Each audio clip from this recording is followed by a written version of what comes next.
सभी प्यारे भाइयों को जय हिंद, वंदे मातरम। तो आज के इस वीडियो सेशन में हम बात करेंगे भारतीय डाक विभाग न्यू रिक्रूटमेंट 2023-24 के बारे में।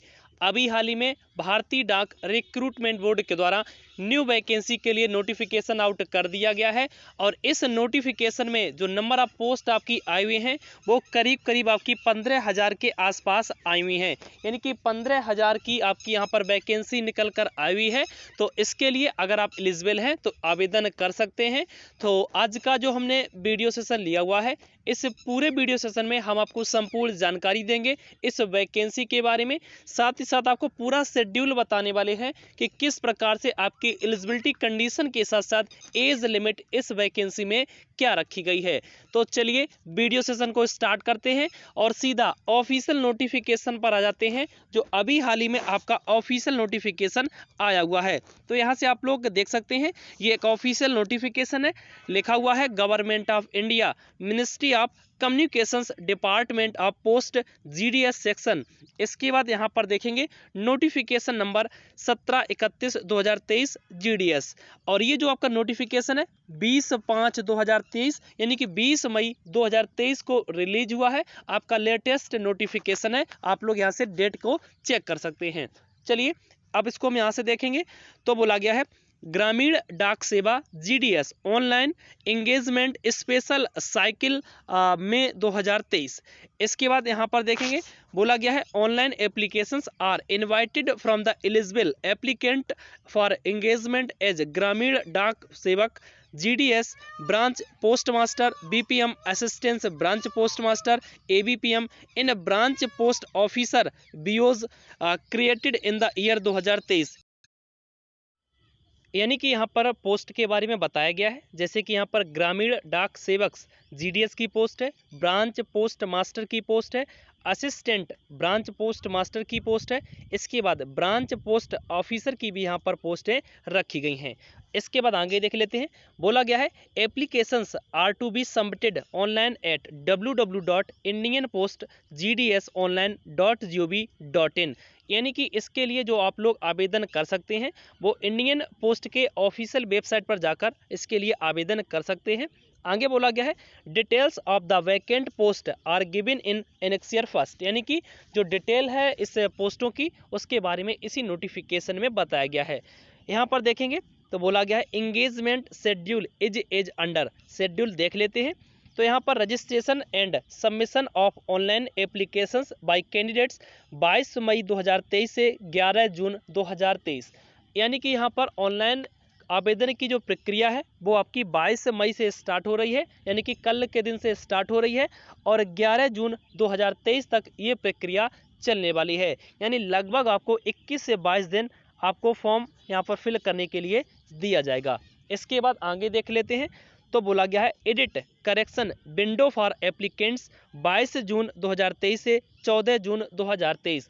यानी कि अगर आपके फॉर्म में कोई भी गलती हो जाती है, उसमें आप करेक्शन करना चाहते हैं तो आपको 2 दिन का यहाँ पर समय मिल रहा है। आपको जो विंडो है वो 22 जून से ओपन हो जाएगा और इसके बाद 14 जून तक विंडो ओपन रहेगा। इसके बीच में आप लोग अपना जो फॉर्म है उसमें करेक्शन कर सकते हैं। अब इसके बाद में आगे देख लेते हैं तो आगे यहाँ पर देख सकते हैं एमोल्यूमेंट्स, यानी कि यहाँ पर सैलरी स्लैब और पे स्केल के बारे में जानकारी दी गई है। यहाँ पर कैटेगरी वाइज और यहाँ पर सैलरी स्लैब के बारे में जानकारी दी गई है। जैसे कि हम BPM पोस्ट देखते हैं तो BPM पोस्ट के लिए जो सैलरी स्लैब रखा गया है वो आपका 12,000 रुपये से लेकर 29,380 रुपये रखा गया है। वहीं अगर हम ABPM पोस्ट के लिए देखते हैं तो ये जो आपका पे स्केल है वो 10,000 रुपये से लेकर 24,470 रुपये रहने वाला है। तो इस प्रकार से आप लोगों का जो सैलरी स्लैब है और जो आपका पे स्केल है वो आपका यहाँ पर रहने वाला है। तो यहाँ पर हमने आपको पे स्केल और सैलरी स्लैब के बारे में जानकारी दे दी है।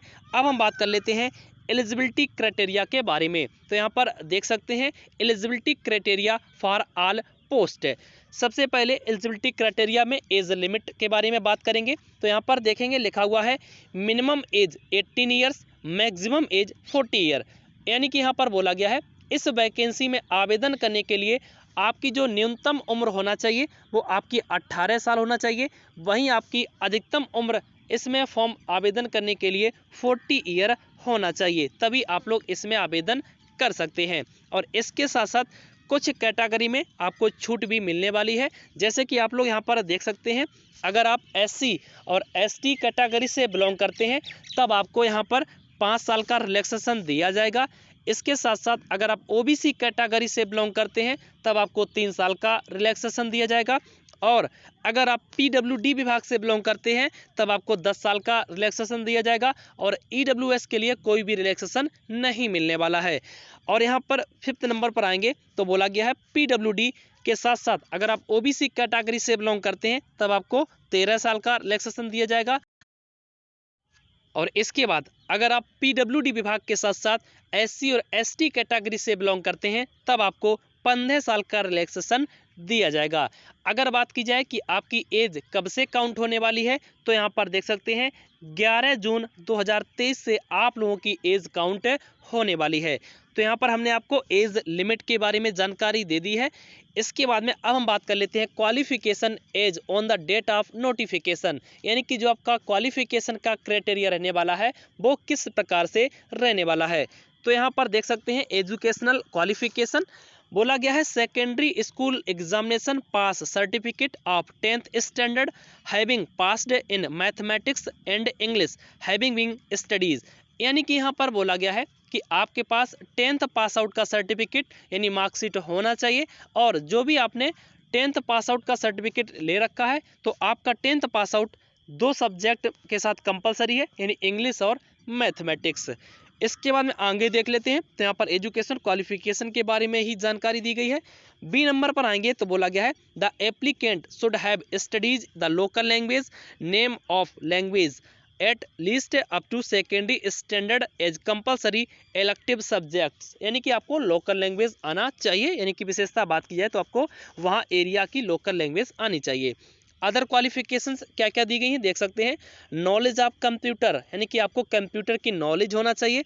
नॉलेज ऑफ साइकिलिंग, आपको साइकिलिंग की भी नॉलेज होना चाहिए। और इसके साथ साथ मीन्स ऑफ लिवलीहुड, यानी कि भाईचारा आपको आना चाहिए, यानी या तो मित्रवत आपको होना चाहिए। ठीक है, तो इसके बारे में आपको अदर क्वालिफिकेशन में जानकारी दी गई है। तो यहाँ पर हमने आपको अदर क्वालिफिकेशन के बारे में भी जानकारी दे दी है। इसके अलावा कुछ सेक्शन में रिजर्वेशन भी दिया जाएगा, जैसे कि SC, ST, OBC, AWS, PWD विभाग, इस कैटेगरी में यहाँ पर रिजर्वेशन रखा गया है, जो कि आप लोग यहाँ पर देख सकते हैं कि रिजर्वेशन किस प्रकार से रहने वाला है। इसके बाद में आगे आएंगे तो बोला गया है the permissible disability for PWD applicants is as under, यानी कि अगर आप यहाँ पर डिसेबिलिटी आपके पास में है तो डिसेबिलिटी किस पोस्ट में, किस कैटेगरी में होना चाहिए, किस सिचुएशन में होना चाहिए, वो यहाँ पर जानकारी दी गई है। जैसे लो विज़न, LV, डीफ, यहाँ पर संपूर्ण जानकारी दी गई है आपके डिसेबिलिटी से संबंधित। तो यहाँ पर आप लोग जानकारी ले सकते हैं। इसके बाद में आगे देख सकते हैं तो हाउ टू अप्लाई, यानी कि आपको इस वैकेंसी में आवेदन कैसे करना है। आवेदन की प्रक्रिया के बारे में हमने आपको पहले ही बता दिया है कि इंडियन पोस्ट GDS की ऑफिशियल वेबसाइट के माध्यम से आप लोग इस वैकेंसी में आवेदन कर सकते हैं। तो आशा करूंगा इस वीडियो सेशन के माध्यम से हमने आपको इंडियन डाक विभाग में जो नई भर्ती आई हुई है उससे संबंधित जानकारी दी है। आपको ये जानकारी जरूर पसंद आई होगी। जानकारी अगर आप लोगों को पसंद आई है तो प्लीज़ वीडियो को लाइक करके शेयर अवश्य कर दें। साथ ही साथ अगर आप चाहते हैं कि इस वैकेंसी से संबंधित कुछ अन्य सवाल पूछना चाहते हैं तो इसी वीडियो के कमेंट बॉक्स के माध्यम से हमसे पूछ सकते हैं। हमें आपके सवाल का इंतजार रहेगा। तो मिलेंगे आप लोगों के साथ में नेक्स्ट किसी वीडियो सेशन के साथ में। तब तक अपने सभी प्यारे भाइयों और बहनों को जय हिंद, वंदे मातरम।